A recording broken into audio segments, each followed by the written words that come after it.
ఎందుకంటే ఒక పెద్ద తప్పు, ఒక పెద్ద గీత పక్కన చిన్న గీత గీసినప్పుడు పెద్దగా కనిపించదు. అందుకే అసలు మామూలుగా చిన్న గీత పక్కన పెద్ద గీత చేసి చూపిస్తారు మన రాజకీయ నాయకులు. కానీ కాలం ఎలా మారిందంటే పెద్ద గీత అనే ఒక పెద్ద తప్పు కనబడిన తర్వాత ఏ చిన్న గీత లాంటి తప్పు కనిపించినా అది పెద్దగా అనిపించట్లేదు ఎవరికి. ఎందుకంటే ఇక్కడ సినీ పరిశ్రమ కానీ పోలీసులు కానీ అర్థం చేసుకోవాల్సింది ఒకటి, గవర్నమెంట్ కానీ ప్రజల్లో మార్పు వచ్చింది, ప్రజలు చాలా మారారు, చైతన్యవంతులయ్యారు అని ఒకప్పుడు మాట్లాడేవాళ్ళం కాదు, కరప్ట్ అయ్యారు. ఓపెన్గా చెప్తున్నాను, ప్రజల్లో కరప్షన్ అనేది పెరిగింది. ₹1 ఎవరన్నా ఉచితంగా ఇస్తాను అంటే ఒకప్పుడు చేతులు వెనక్కి పెట్టుకునేవాళ్ళు.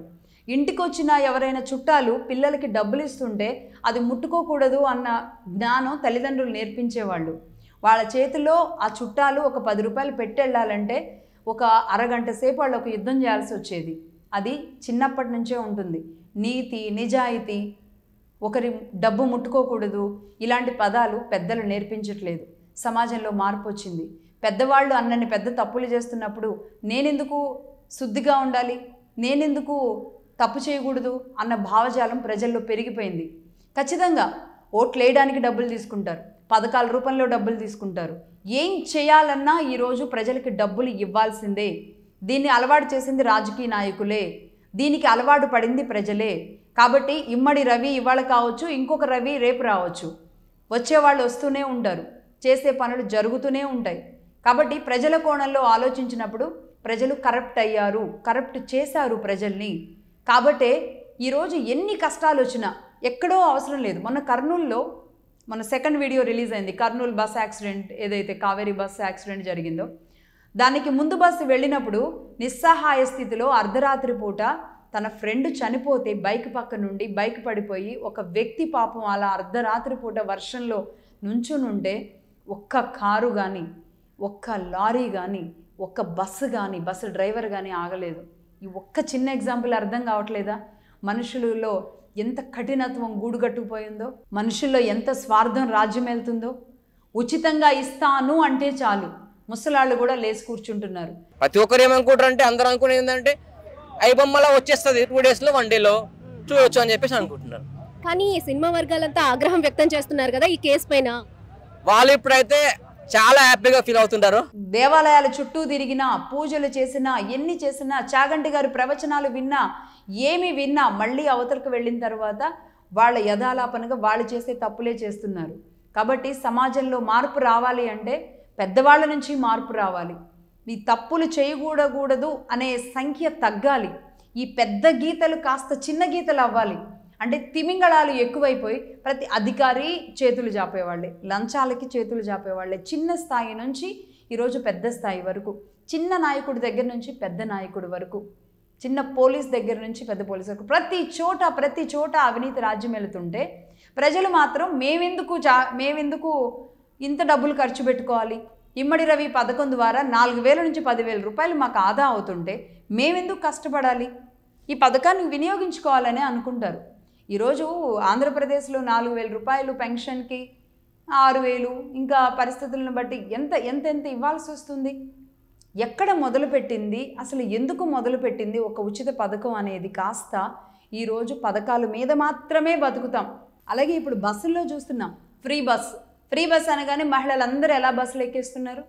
ఫ్రీ అంటే చాలు ఎక్కడికైనా సరే ఉరుకులు పరుగులు పెట్టి వెళ్ళడానికి సిద్ధంగా ఉన్న సమాజంలో మార్పు తెచ్చింది నాయకులు, మార్పు వచ్చింది ప్రజల్లో. కాబట్టి కఠినంగా మారడం అనేది సహజమే.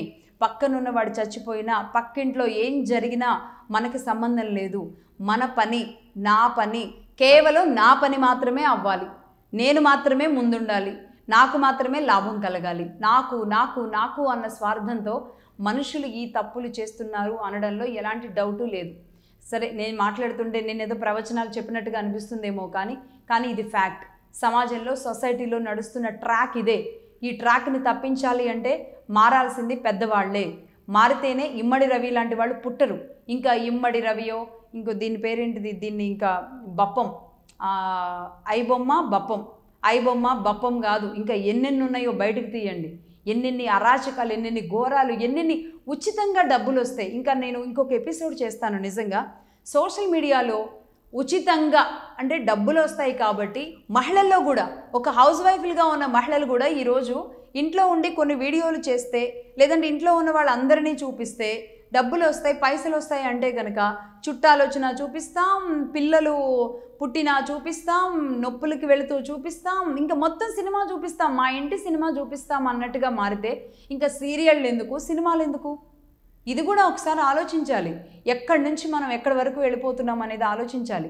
దీని మీద కూడా మళ్ళీ ఒకసారి నేను మరో వీడియో చేస్తాను.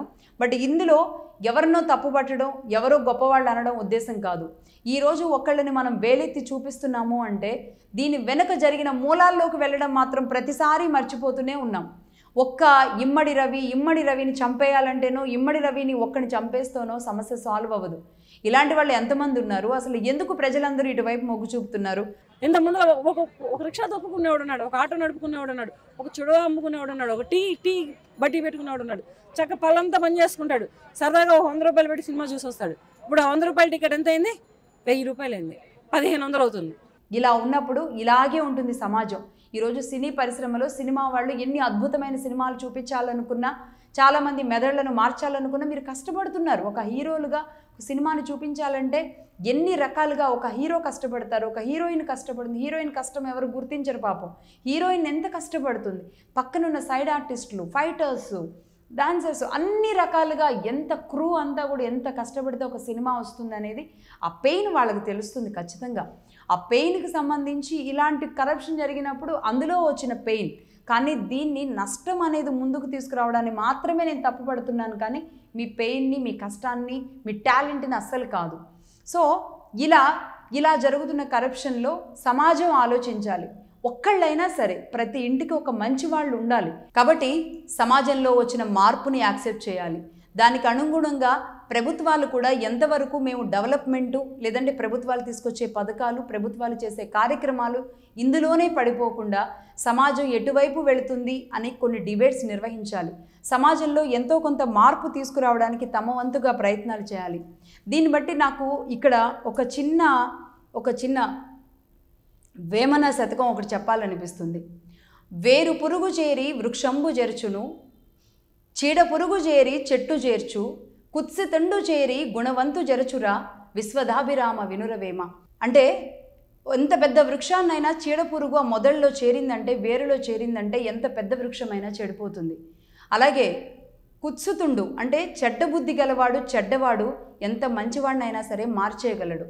అలాగే సమాజం మొత్తం కూడా ఇంతమంది చెడ్డవాళ్ళతో నిండిపోతే మరి సమాజం ఎటువైపు వెళుతుంది? మంచివాళ్ళు మారిపోరా?